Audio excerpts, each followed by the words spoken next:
Kaleshwaram project వ్యవహారంపై మాజీ Mantri Jeevan Reddy CM Revanth రెడ్డిపై తీవ్ర విమర్శలు చేస్తారు. తుమ్మిడిహెట్టి విషయంలో కేసీఆర్ చొరవ చూపారని, మహారాష్ట్ర ప్రభుత్వం అంగీకరించకపోవడంతో కాళేశ్వరం ప్రాజెక్టు నిర్మించారని చెప్పారు.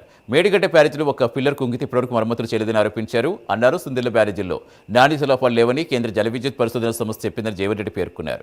ఎన్డీఎస్టీఎన్ సాగ్గా చూపి 33 నెలలు కాలయాపన చేస్తారని, కేంద్ర ప్రభుత్వ సంస్థ ఇచ్చిన రిపోర్ట్ రేవంత్కి చెంపపెట్టలాంటిదని వ్యాఖ్యానించారు.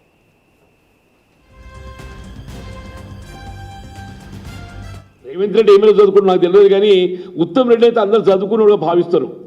కొంత స్వతంత్రంగా వ్యవహరించవా నీ శాఖ మీద, నీ శాఖ కొంత స్వతంత్రంగా వ్యవహరించు.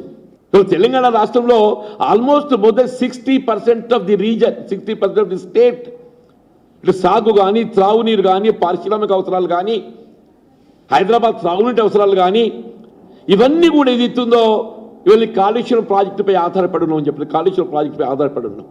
కాబట్టి వాళ్ళు రేపు ఇమీడియట్లీ మీకు తక్షణమే ఆ మేడిగడ్డ బ్యారేజ్ పునరుద్ధరణకు సంబంధించి మీరు ఎల్ఎన్టీకి బాధ్యత అప్పగిస్తారా, ఏం చేస్తారు అనేది maximum it takes about 4-5 months 6 months లోపల ఏదైతుందో ఆ మేడిగడ్డ బ్యారేజ్ పునరుద్ధరణ